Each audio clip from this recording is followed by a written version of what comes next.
there must be integrity in business also.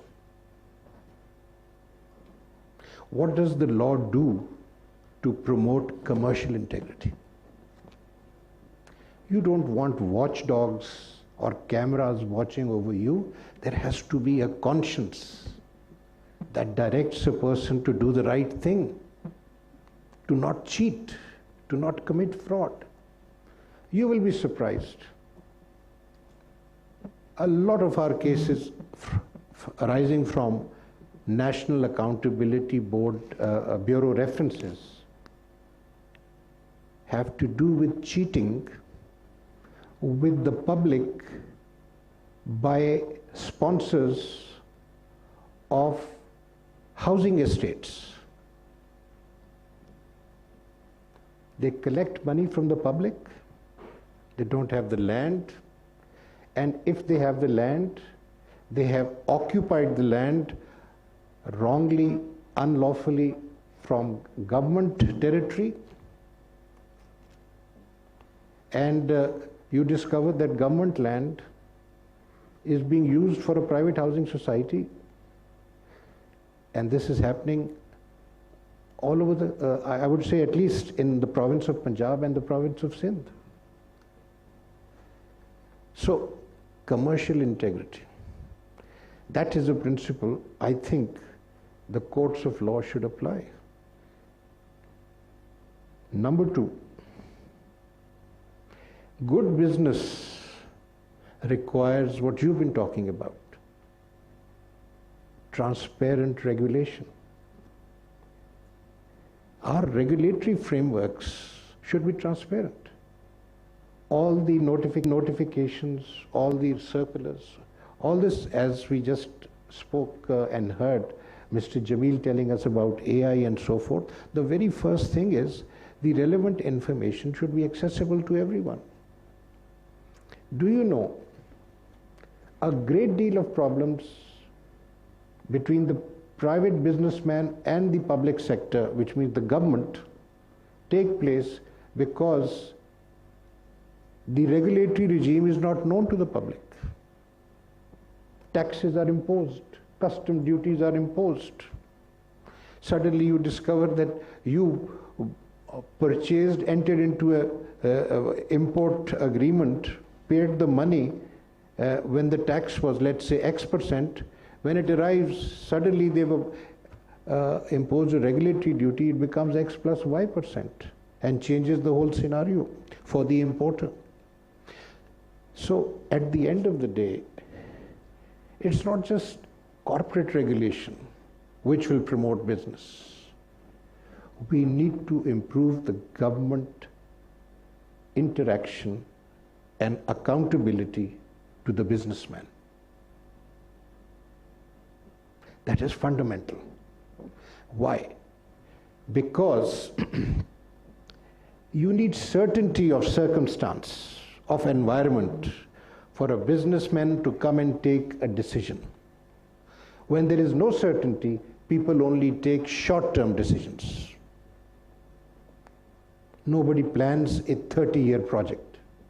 In Pakistan, the IPPs came and made investments because the government of Pakistan guaranteed a 30-year tariff. That's why they came on a long-term investment. So you need that certainty for the businessman in Pakistan. You need fair treatment under tax laws.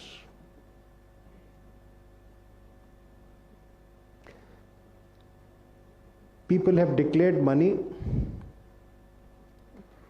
but for business purposes they need to keep a fund outside Pakistan. There may be reasons, we don't know what business reasons there are, but the law allows people to have foreign currency accounts abroad. I'm talking about companies. Recently, the taxed money, fully taxed money, lying in a foreign currency account abroad has been subjected to a further tax.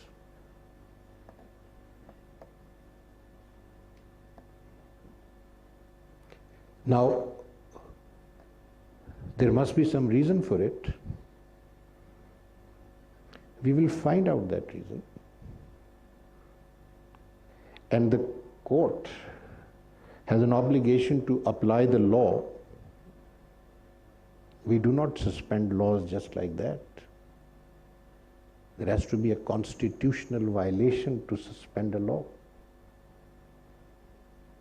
So we directed deposit in court, 50% deposit with the department.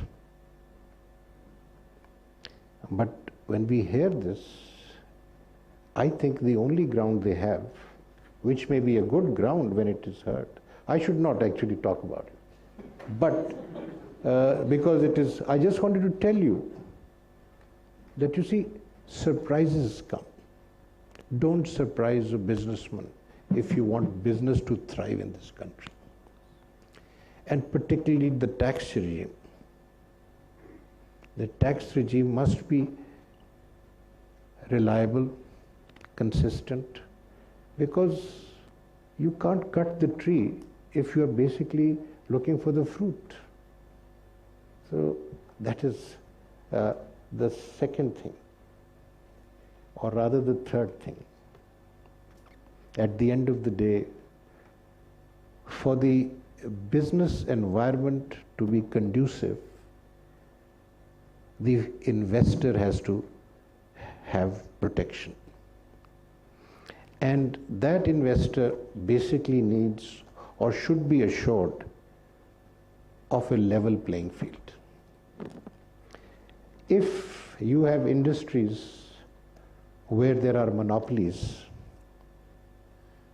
then you will not find the big investor coming in, competing with monopolies. Similarly, the shareholder has to be protected. The majority shareholders, we have so much experience of all these winding up petitions.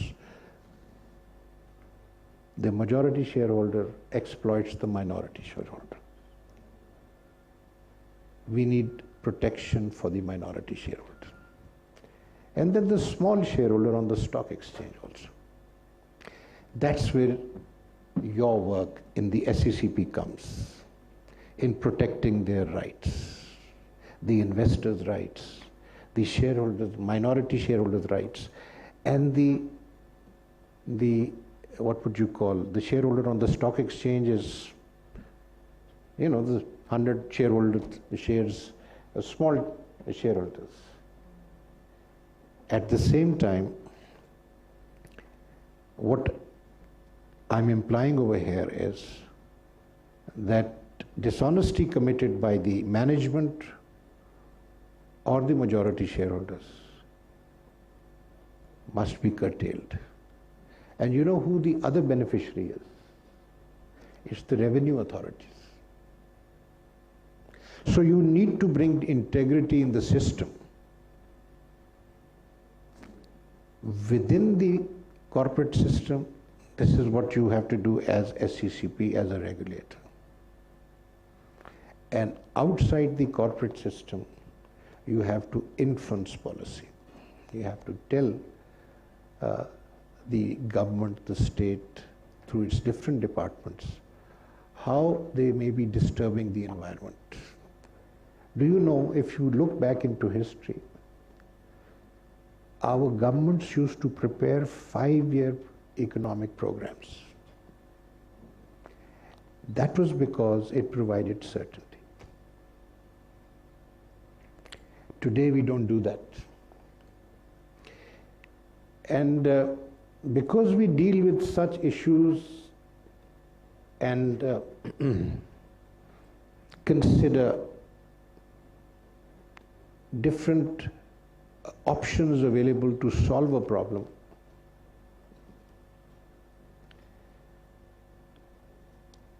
we think about what ought to be done to improve the situation, ameliorate the situation, and create a better environment.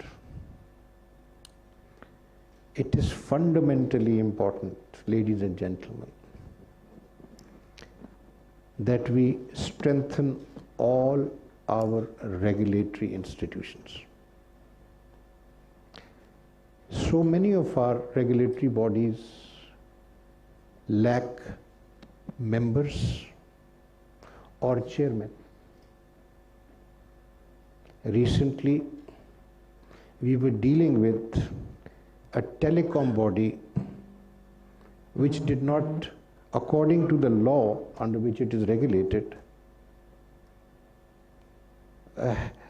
constitute the requisite quorum. And so many months had passed. Nobody was bothered. That should not happen. That's one thing. A second thing, of course, is that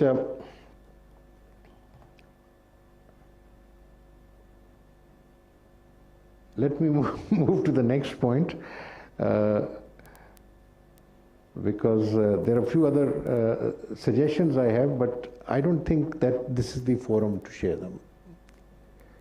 But the point of importance is that we have to create the requisite environment, and for that there are a number of things which are essential for their environment to prosper, that must be fed into the system.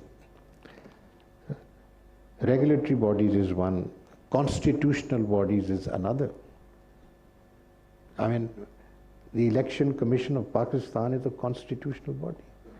We have to, as courts of law, support the Election Commission of Pakistan. There is another body, constitutional body, whose services are underused, and he has jurisdiction all over the country. He can go into the province, he can go into the federation. Accounts of the federation, I'm talking about the Auditor General of Pakistan. We have to make him strong so that he can go and check the accounts on his own. Because whenever you have an issue about accountability, it goes into the accounts. You find out 3 years later that so much money was taken away. Finally, in all these bodies that I talk about, which includes the regulatory bodies, talk about the courts, it's not just the numbers that matter in determining capacity. It also depends on skill. All of us need training. For instance, I will confess immediately, I need training in IT. I'm not good at IT. So I can maybe operate the computer, but that's about all. All these other things, that these vistas and horizons that have come up, ये क्या नाम है, chat GP क्या नाम है? I mean, I believe it is excellent, but I haven't ventured into it. But some of my younger colleagues are doing it. So we need to build capacity. I don't know if I sounded relevant, but I shared some personal thoughts with you on this subject. I'm grateful to be here. Pleasure meeting you all. Thank you very much. Sir, thank you.